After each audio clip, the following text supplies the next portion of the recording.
do you build me up, buttercup baby, just to let me down, unless you're around, and then worst of all, you never thought, baby, when you say you will, but I love.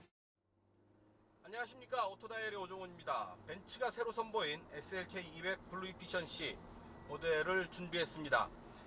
1996년에 처음 나온 모델이죠. 이제 3세대 모델을 얼마 전에 국내에 출시했습니다. 과연 어떤지 오늘 시승을 통해서 느껴보도록 하겠습니다.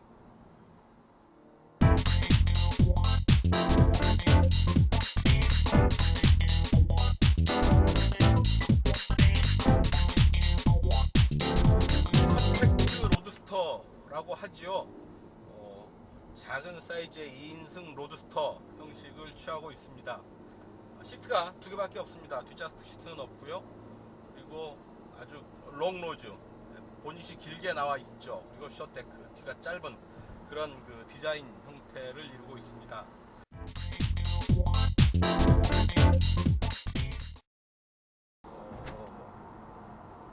커다란 엠블렘이 라디에이터 중앙에 자리하고 있고, 그 바로 위에 보닛 끝에도 벤츠 엠블럼이 자리하고 있습니다. 둘 중 하나만 있어도 좋지 않을까 하는 생각이 듭니다. 역전 앞이랄까요? 벤츠 위에 또 벤츠가 있어서 약간 중첩되는 그런 느낌을 지울 수가 없습니다. 자, 속도를 좀 올려보겠습니다. 엔진 소리도 예사스럽지 않습니다. 조용하지 않고요. 아주 존재감을 마음껏 드러내는, 나 여기 있다 라는 그런 그 엔진 소리입니다. 시내 주행을 할 때도 다소 사운드가 큰 듯한 소리를 내죠. 주위 보행자들의 시선을 잡아끌기에 충분한 그런 소리입니다. 자, 킥다운 하면 이런 소리가 납니다. 6,250, 6,300 정도에서부터 레드존이 시작이 되는데요. 레드존까지 치고 올라가는 그런 맛이 제법입니다. 차 아주 다이나믹합니다. 가속 페달을 밟으면 이런 다이나믹한 소리가 아주 저 깊은 데서부터 올라오죠. 차의 움직임도 아주 단단하고 빨라집니다. 밀고 나가는 느낌이 아주 경쾌합니다. 엔진 출력 184마력입니다. 1.8 엔진을 얹고 있고요. 엔진배기량 크지 않지만 실제로 느끼는 힘, 속도감 굉장합니다. 자, 시속 140, 50 정도의 속도인데요. 바람 소리가 제법 실내로 들어옵니다. 크루즈 컨트롤을 시속 100km에 세팅을 했습니다. RPM은 약 1800에 머물고 있고요. 차는 아주 얌전하게 순항하고 있습니다. 노면 소음은 조금 아주 약간 실내로 들어옵니다. 이코노미, 매뉴얼, 스포츠, 이렇게 세 가지 모드가 있습니다. 자, 변속을 해보겠습니다. 6단 2000, 5단 2500, 4단 3500,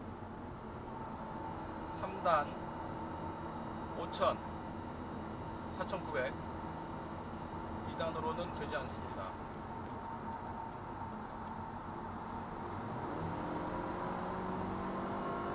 자, 속도를 한껏 끌어올려 보도록 하겠습니다.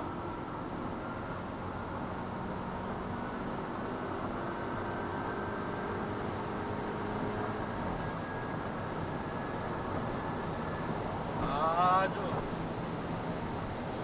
고속으로 올라갈수록 오히려 차체가 안정이 됩니다. 밑으로 가라앉는, 노면에 밀착되는 그런 안정감이 압권인데요. 달리는 맛 아주 새롭습니다. 일반적으로 작은 차들은 고속 주행에 약합니다. SLK 이 차는 그렇지 않습니다. 고속에서 오히려 7, 80km, 100km로 달릴 때보다 아주 극한적인 속도로 빨리 달릴 때 차체가 더 안정감이 있다라는 그런 느낌을 받습니다. 실제로 더 안정감이 있다라기보다는 어떤 그 운전자의 마음이 받아들여지는 정도겠죠. 느끼기에 훨씬 불안해야 맞는 상황에서 느껴지는 안정감이어서 오히려 더 느낌이 크지 않은가 싶습니다. 지붕을 열어보도록 하죠.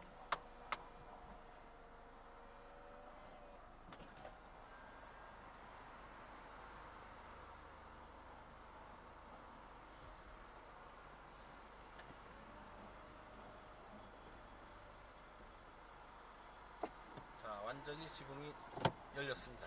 출발하겠습니다.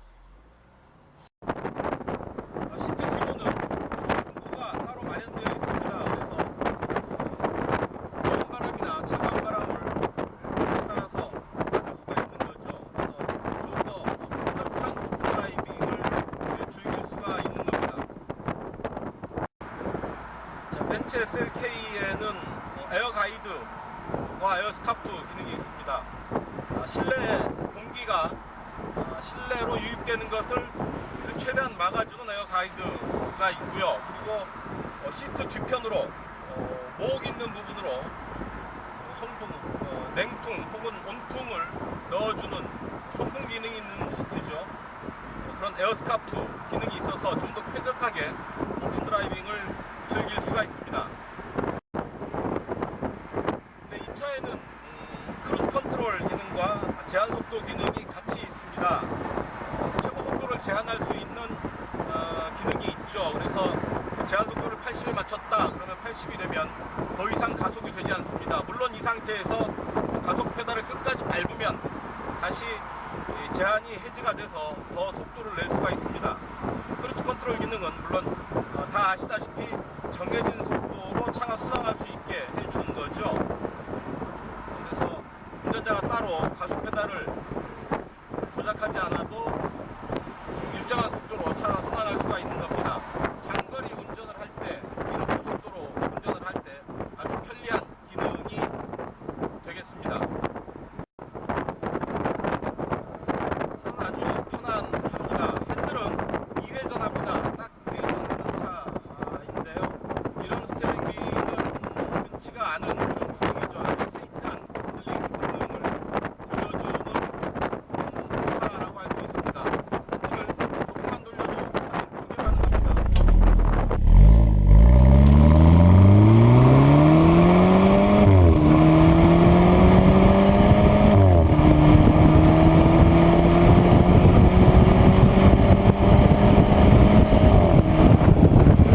아주 빠른 속도로 달렸습니다. 바람 소리가 제법 실내로 들어왔지요. 하지만 운전자가 느끼는 불안감, 차체 흔들림 이런 부분들은 아주 우수해서 걱정하지 않을 정도였습니다. 오히려 더 차체가 편안해지는 그런 느낌은 색다른 그런 즐거움 아니겠습니다.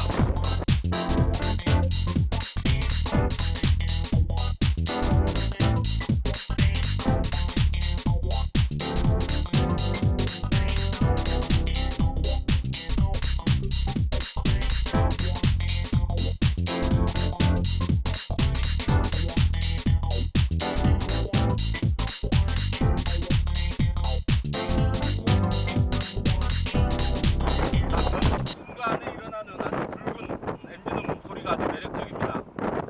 슬라롬 테스트 한번 해보죠.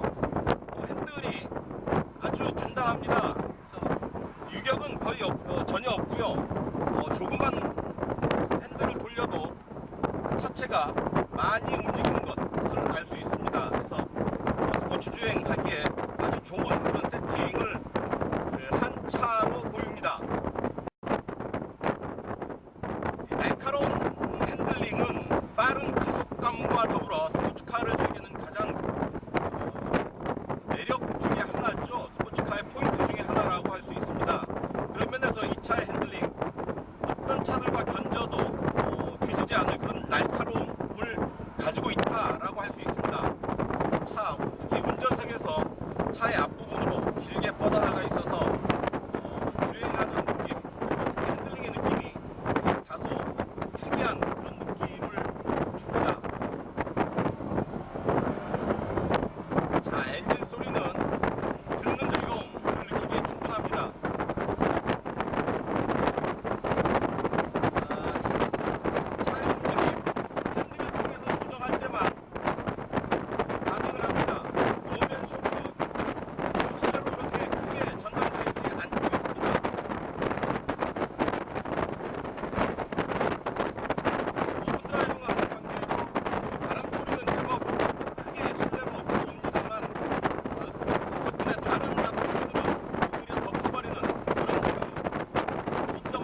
94마력 그리고 27.5kgm의 토크.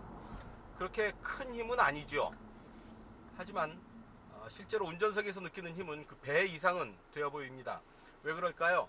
결국은 차체의 무게에서 찾아야 되지 않을까 싶습니다. 어떤 그 경량화를 통해서 성능을 최대로 끌어올렸다라는 얘기인데요. 거기에 대해서 7단 자동 변속기가 차의 성능을 충분히 뒷받침해서 120%의 성능을 끌어내고 있는 게 아닌가 싶습니다. 어쨌든 이 차 SLK 200 블루 이피션시, 아주 달리는 맛 하나는 끝내주는 로드스터입니다. 차체 구조가 다른 차들과는 조금 다릅니다. 측면에서 차를 봤을 때 일반적으로 운전석의 포지셔닝이 센터 중앙에 위치하게 되죠. 이 차는 중앙보다 좀 뒤쪽으로 운전석이 위치를 하게 됩니다. 그래서 차의 어떤 그 핸들링 성능이랄까, 이런 그 가속 성능에서 느낄 때 운전자가 받는 느낌이 다른 차들과는 조금 다릅니다. 그런 면을 유의해서 운전을 해야 되겠죠. 운전석 시트 포지션은 무척 낮습니다. 차에 오르고 내릴 때 확실하게 느끼게 되는데요. 시트에 엉덩이를 붙인 채로 도로에 발을 대도 무릎이 굽혀질 정도입니다. 그만큼 어떤 시트 포지션이 낮아서 거기서 오는 어떤 그 다이나믹한 느낌이 더 크다라는 점도 무시할 수 없어 보입니다. 일반적인 그 편안한 세단에 길들여진 사람이라면, 그런 운전자라면 이 차가 다소 불편하게 느껴질 수도 있습니다. 이를테면 이런 그 약 80km 정도의 속도에서도 노면 마찰음이 들린다든지, 엔진 소리도 그렇게 얌전한 편이 아닙니다.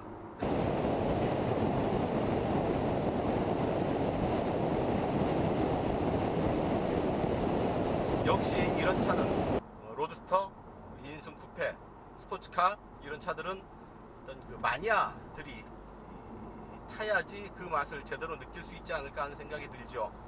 역시 차를 볼 줄 아는, 차를 다룰 줄 아는 운전자를 만날 때 이 차의 진가도 비로소 빛을 발하지 않을까 싶습니다. 단도직입입니다. 차의 연비 11.6km/L입니다. 1리터로 11.6km를 갑니다. 3등급이죠. 블루 이피션시라는 이름을 붙이기에는 연비는 좀 아쉬운 수준이 아닐까 싶습니다. 불편한 건 아닙니다만 운전자가 유의해야 될 대목입니다. 보닛이 깁니다. 그래서 운전석에 앉아서는 끝단을 파악하기가 쉽지 않습니다. 주차할 때, 방향 회전할 때 주의하지 않으면 부딪히는 사고를 만날 수도 있겠습니다.